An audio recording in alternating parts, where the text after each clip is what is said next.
ஈரானிலிருந்து India திரும்புவதற்கான அனைத்து ஏற்பாடுகளையும் இந்திய தூதரகம் தங்களுக்கு சிறப்பாக செய்து கொடுத்ததாக அந்நாட்டிலிருந்து கோவைக்கு வந்த தமிழர்கள் தெரிவித்தனர்.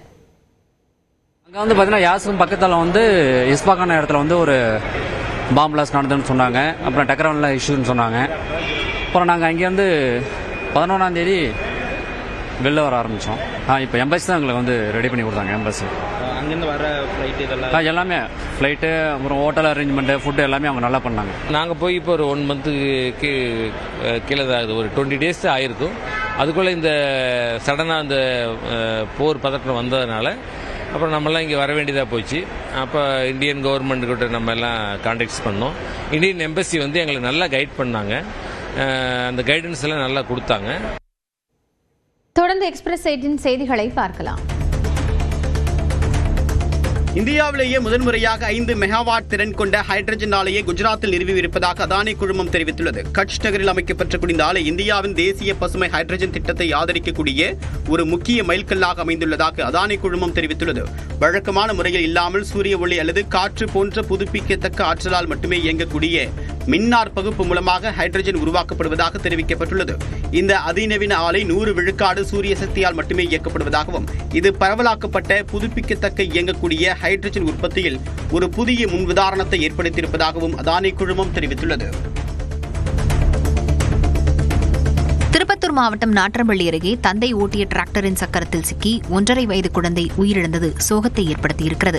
நயனசெருவு பகுதியைச் சேர்ந்த அருள் பிரகாசம் என்பவர் நிலத்தின் ஏர் உழவுக்காக தனது டிராக்டரை எடுத்துள்ளார். அப்போது பின்னால் இருந்த அவரது 1.5 வயது குழந்தை கரண் சர்மாவின் தலை மீது டிராக்டர் மோதியது. இதில் பலத்த காயமடைந்த குழந்தை சம்பவ இடத்திலேயே உயிரிழந்தது. திருமணமாகி 10 ஆண்டுகளுக்கு பின் பிறந்த குழந்தை தந்தை ஓட்டிய டிராக்டரிலேயே சிக்கியிருந்தது பெற்றோரிடையே பெரும் சோகத்தை ஏற்படுத்தியது. திண்டுக்கல் மாவட்டம் சின்னாளப்பட்டி அருகே மர்ம நபர் ஒருவர் 2 வீலரை திருடிச் சென்ற சிசிடிவி காட்சி வெளியாகியுள்ளது. சின்னாளப்பட்டி பேருந்து நிலையம் அருகே தெருவில் நடந்து சென்ற அவர் வாகனத்தை திருடிச் சென்றார். காவல்துறையினர் ரோந்து பணியில் ஈடுபட்டு இதுபோன்ற திருட்டு சம்பவத்தில் ஈடுபடும் நபர்கள் மீது நடவடிக்கை எடுக்க வேண்டும் என கோரிக்கை எழுந்துள்ளது.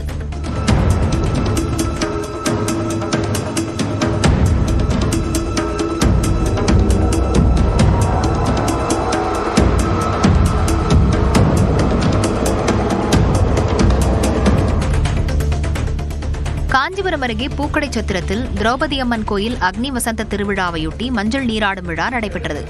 புனித நீரை, பம்பை ஒலி, தாரை தப்பட்டை வாத்திய முழக்கம், கட்டைக்கூத்து கலைஞர்களின் நடனம் என ஊர்வலமாக கொண்டுவரப்பட்டு அம்மனுக்கு தெளிக்கப்பட்டு விழா தொடங்கியது. அதன்பின் கோயிலிலிருந்து அம்மன் வீதி உலா வெகு விமரிசையாக நடைபெற்றது.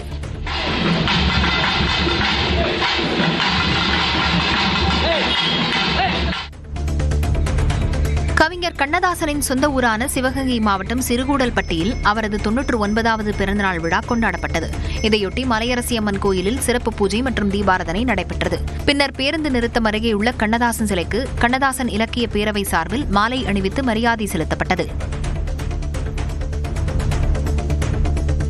மாநில தகவல் ஆணையர்களாக நியமிக்கப்பட்ட VPR இளம்பெருதி மற்றும் M நடேசன் ஆகியோர் பதவியேற்றுக் கொண்டனர். சென்னை கிண்டியில் உள்ள ஆளுநர் மாளிகையில் ஆளுநர் RN ரவி முன்னிலையில் பதவியேற்பு நிகழ்ச்சி நடைபெற்றது. தலைமைச் செயலாளர் N முருகானந்தம் உள்ளிட்ட அதிகாரிகள் இதில் கலந்து கொண்டனர். திண்டுக்கல் அருகே காதலிக்க மறுத்த சிறுமியை கழுத்தை அறுத்து கொலை செய்ய முயற்சித்த இளைஞர் கைது செய்யப்பட்டார். 19 வயதான பேட்ரிக் சிலுவை முத்து என்ற அவருக்கு 16 வயது சிறுமி ஒருவரின் அறிமுகம் கிடைத்தது. தனது பெற்றோரின் அறிவுறுத்தலால் அந்த இளைஞருடன் பேசுவதை சிறுமி நிறுத்தியதாக கூறப்படுகிறது. இந்நிலையில் தன்னை காதலிக்க மறுத்ததால் ஆத்திரமடைந்த அந்த இளைஞர் சிறுமியை பிளேடால் கழுத்தை அறுத்து கொலை செய்ய முயற்சித்ததாக கைது செய்யப்பட்டுள்ளார். கிருஷ்ணகிரி அருகே கட்டுப்பாட்டை இழந்த லாரி சாலையோரம் நின்றிருந்த கார் மீது மோதிவிட்டு ஹோட்டலுக்குள் புகுந்ததால் பரபரப்பு ஏற்பட்டது. சென்னையிலிருந்து நிலக்கரி ஏற்றிக்கொண்டு ஓசூர் சென்ற லாரி சேலம் மேம்பாலம் அருகே வந்தபோது கட்டுப்பாட்டை இழந்து சாலையோரம் நின்ற கார் மீது மோதியது. தொடர்ந்து காரும் லாரியும் அருகே இருந்த ஹோட்டலுக்குள் புகுந்தன. அதிகாலை நேரத்தில் ஹோட்டலில் யாரும் இல்லாததால் நல்வாய்ப்பாக உயிர் சேதம் தவிர்க்கப்பட்டது.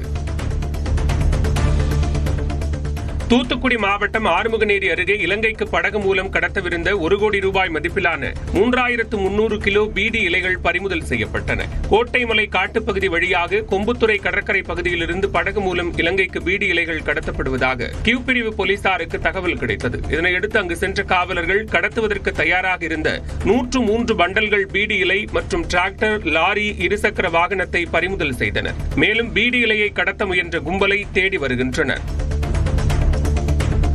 ஆவடியில் இளைஞர்கள் சிலர் பயணிகளுக்கு இடையூறு ஏற்படும் வகையில் ஓடும் ரயிலில் சாகசம் செய்யும் அதிர்ச்சி காட்சிகள் வெளியாகியுள்ளன. மின்சார ரயிலின் படிக்கட்டில் நின்று கொண்டு ஆபத்தை உணராமல் கால்களை தரையில் தேய்த்தபடி தொங்கிக் கொண்டு அவர்கள் பயணித்தனர். ரயில்வே காவல்துறையினர் இதுபோன்ற சம்பவங்களை தடுக்க கடும் நடவடிக்கை எடுக்க வேண்டும் என மக்கள் கோரிக்கை விடுத்துள்ளனர்.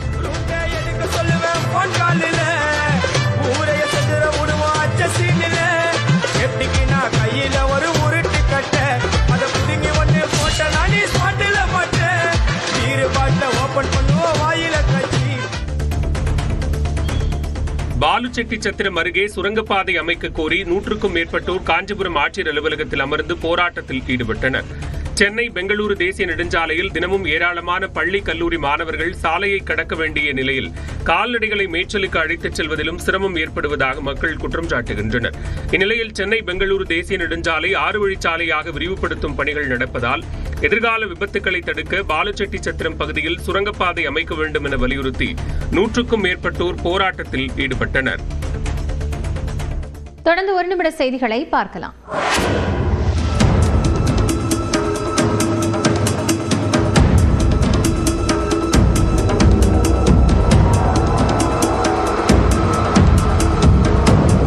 தாவேகா தலைவர் விஜய் பிறந்தநாளையொட்டி வில்லிவாக்கத்தில் வைக்கப்பட்டிருந்த பேனர் சரிந்து விழுந்து முதியவர் படுகாயமடைந்த காட்சிதான் இது. சென்னை சூளை பகுதியைச் சேர்ந்த 72 வயது முதியவர் மோகன் வில்லிவாக்கத்தில் உள்ள தனது நண்பரை சந்திக்க நடந்து சென்றார். அப்போது வில்லிவாக்கம் பெருமாள் கோயில் தெற்கு மாட வீதியில் சாலையோரம் வைக்கப்பட்டிருந்த விஜய் பிறந்தநாள் பேனர் திடீரென சரிந்து முதியவர் மோகன் மீது விழுந்தது. இதில் பலத்த காயமடைந்த முதியவர் கீழ்ப்பாக்கம் அரசு மருத்துவமனையில் அனுமதிக்கப்பட்ட நிலையில் அவருக்கு மூளையில் இரத்தக்கசிவு ஏற்பட்டுள்ளதாக கூறப்படுகிறது. பாதிக்கப்பட்டவர் தரப்பில் அளித்த புகாரின் பேரில் அலட்சியமாக செயல்பட்டு மனித உயிருக்கு ஆபத்தை விளைவித்தல் உட்பட 3 பிரிவுகளின் கீழ் வழக்கு பதிவு செய்யப்பட்டுள்ளது. மேலும் தாவேகாவைச் சேர்ந்த சதீஷ், ஜெகன், சந்தோஷ் ஆகியோர் கைது செய்யப்பட்டு பிணையில் விடுவிக்கப்பட்டனர். பேனர்கள் மற்றும் விளம்பர பதாகைகள் வைப்பதை விஜய் விரும்புவதோ ஊக்கப்படுத்துவதோ இல்லை என்று தாவேகா பொதுச் செயலாளர் ஆனந்த் தெரிவித்துள்ளார்.